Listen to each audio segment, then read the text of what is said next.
Buen día para todos. Mi nombre es Jorge Mora y sean todos bienvenidos a un capítulo más de su podcast, La diversidad y el aprendizaje en la escuela colombiana.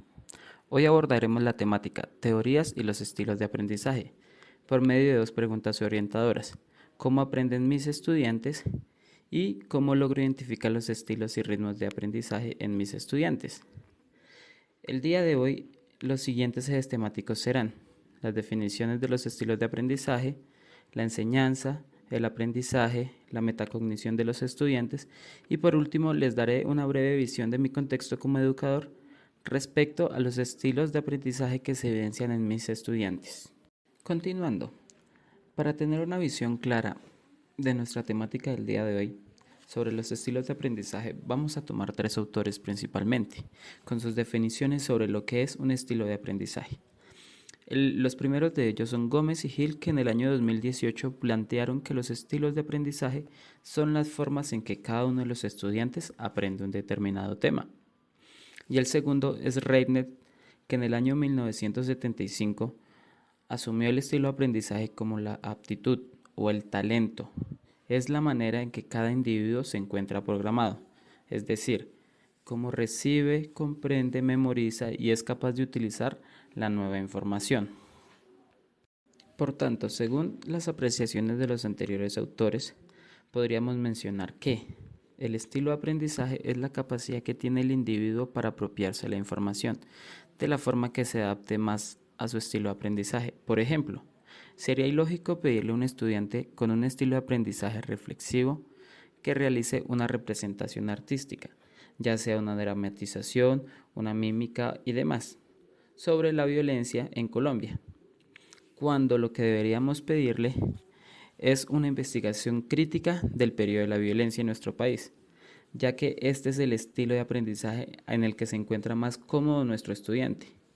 Por tanto, la investigación va a ser más fructífera y va a mejorar el proceso de aprendizaje que el estudiante tenga respecto al tema. Respecto a la temática de la enseñanza, podemos decir que el docente siempre debe tener un análisis previo de la comunidad estudiantil donde va a trabajar, para hacerse una idea cuáles son las principales necesidades, cuáles son las falencias y demás. ¿Para qué? Para que la estrategia de aprendizaje que él vaya a utilizar en el futuro sea la mejor, evidenciando cómo nuestros estudiantes aprenden y se adaptan al ambiente. Ejemplo, haciendo una contraposición entre lo que es la ciudad y lo rural, damos cuenta de que no se puede enseñar de la misma forma.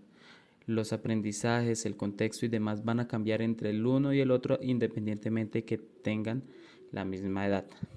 Por tanto, menciona Martínez 2009 y Tosi 2015, donde plantean que lo importante es adaptar y adecuar la forma de enseñar para favorecer a cada uno de los estilos de aprendizaje de los estudiantes, entendiendo que se debe generar un espacio óptimo para generar comodidad, motivación por medio del espacio físico, es decir, un escenario vivo y no uno inerte carente de inspiración, es decir, la decoración, la ubicación de las sillas, es más, la misma predisposición con la que el docente llega a su aula de clase va a determinar si el estudiante se va a sentir motivado o no para el proceso de aprendizaje que está próximo a recibir.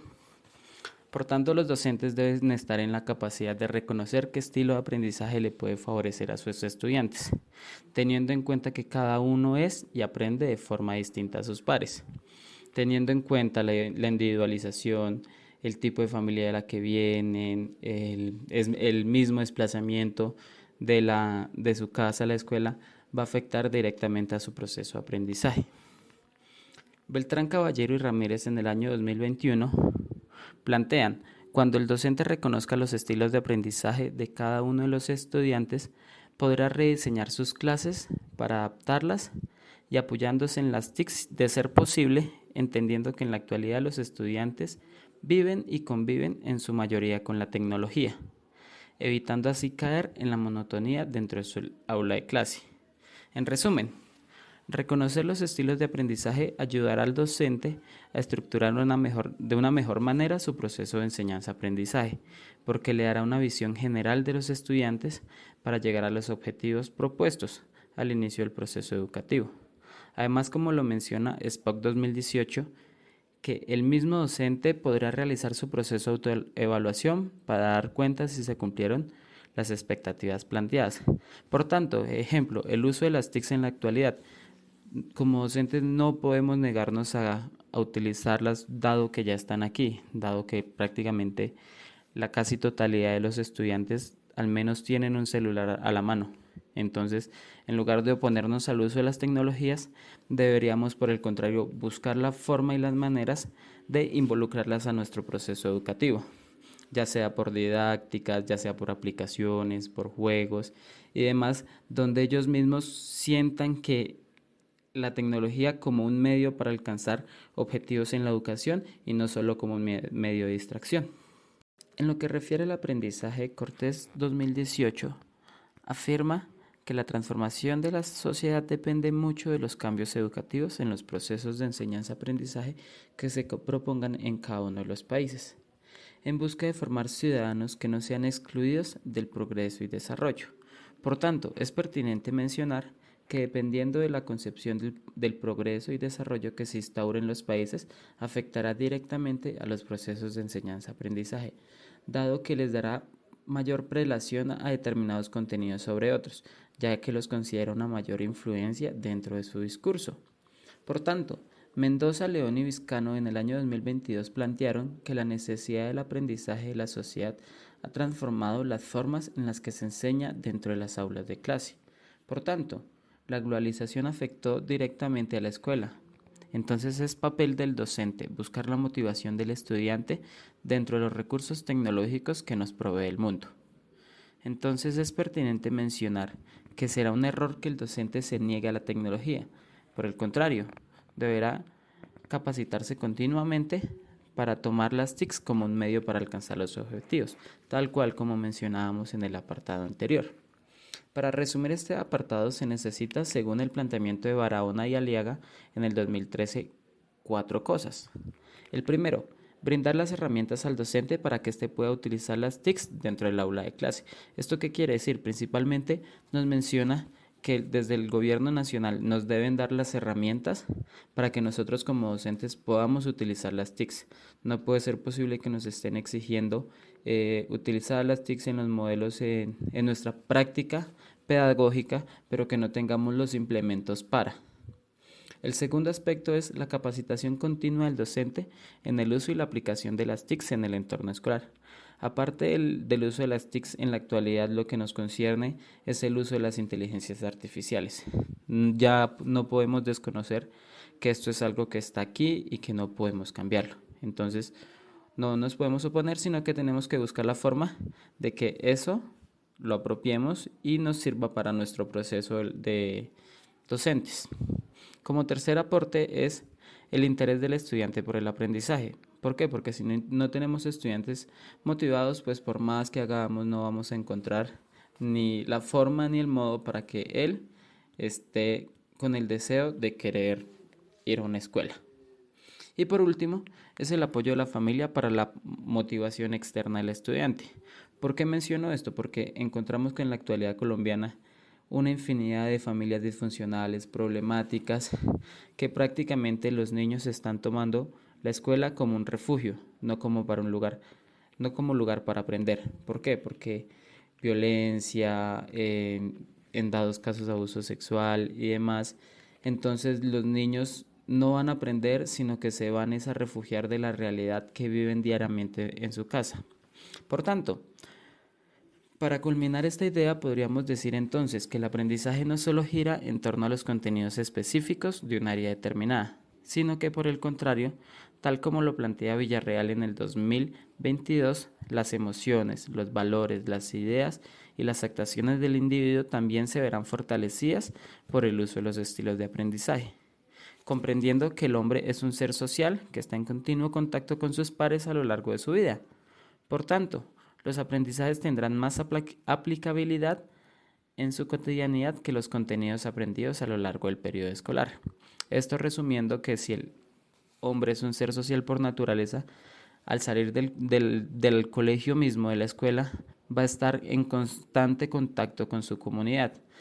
Por tanto, se nos hace importante que valores como los valores, las emociones, las ideas y las actuaciones sean primordiales y ellos las aprendan a relacionar, explotar. ¿Para qué? Para que pues mejoren su entorno en la vida. Acabamos de escuchar un video de la metacognición de Carmen González, pero ¿qué es lo que tengo por decir respecto a este video? Entonces, Carmen González en su video Pensamiento y Metacognición en los paisajes de aprendizaje, podemos decir que uno de los aspectos que favorecerá en el proceso de aprendizaje es la conciencia que debe asumir el estudiante dentro de su proceso de aprendizaje, donde identifique por él mismo cuál es la forma en la que aprende, ya que esto es primordial para sus propios procesos evaluativos y en donde puede llegar usando y hasta dónde puede llegar usando y apropiando estos estilos de aprendizaje. Por tanto, la metacognición es un medio donde el estudiante se apropia de su proceso de aprendizaje para de esta forma aprobar o no sus pensamientos referentes a una temática, desarrollando así un continuo desarrollo y aprendizaje que va a trascender en el aula de clase y también para que lo aplique a su vida. Es decir, si el estudiante se apropia de su propio proceso, valga la redundancia, él mismo también va a poder colaborar con el docente para decirle esto me sirvió, esto no me sirvió, podemos seguir por este camino o no podemos seguir por este camino. Y de esta forma, pues el proceso de aprendizaje va a ser mucho más fructífero tanto para el docente como para el estudiante. Ya como última parte de nuestro programa del día de hoy, sobre los estilos de aprendizaje, ahora los vamos a mencionar desde mi contexto como docente. Respondiendo a las dos preguntas planteadas al comienzo. ¿Cómo aprenden mis estudiantes? Puedo decir que mis estudiantes, al estar en un escenario rural, aprenden principalmente de la práctica y la contextualización de los contenidos. Por tanto, asimilan de una mejor manera con actividades que involucren la participación constante en diferentes actividades, evidenciándose que están en la predisposición de realizar actividades donde tengan que ver con el campo, es decir, tienen una predisposición a ensuciarse las manos, mojarse, pero que por el contrario las actividades extraclase no las realizan de la mejor manera. Es decir, prefieren un estilo activo a un estilo teórico y de carácter reflexivo, donde posiblemente esto esté ligado a las actividades que realizan sus familias, principalmente familias agricultoras. Pero como docente de ciencias sociales, he buscado que todos esos conocimientos prácticos que traen desde sus casas y la historicidad que tienen sean aplicables y analizables dentro del aula de clase. Es decir, si la temática es el estilo de vida de los indígenas en la época prehispánica, el aprendizaje significativo no será la elaboración de un recurso audiovisual donde explique cómo vestían los indígenas en ese momento, sino que por el contrario, el aprendizaje significativo será la participación en un taller de pigmentos naturales, donde el estudiante identifique por sus propios medios cómo las poblaciones prehispánicas pintaban sus telas. Respecto a la segunda pregunta, ¿cómo logro que los estilos y ritmos de aprendizaje en mis estudiantes? La respuesta es estar en una constante retroalimentación y autoevaluación de los procesos de enseñanza-aprendizaje, ya que esto me ayuda a realizar diferentes actividades que puedan favorecer a mis estudiantes sin caer en la monotonía dentro del aula de clase. Es decir, buscar mantener la motivación por medio del diálogo, la práctica, la investigación y pensamiento crítico respecto al contexto y la comunidad que habitan. A manera de conclusión de la temática que tratamos en nuestro programa el día de hoy, puedo indicar que los estilos de aprendizaje nos sirven en nuestra labor docente para tener una continua búsqueda del estilo de aprendizaje óptimo para nuestros estudiantes, donde se logre dar un significado a cada uno de los procesos educativos que llevan dentro del aula de clase, teniendo en cuenta que esto no es algo que solo involucra al docente y al estudiante, sino que por el contrario también involucra a su familia y a la comunidad en la que habita, por lo cual es esta en donde el individuo se va a desarrollar y va a crecer como un ser humano. Muchas gracias por escucharnos. Les habló Jorge Mora en su programa La diversidad y el aprendizaje en la escuela colombiana. Que tengan un feliz día.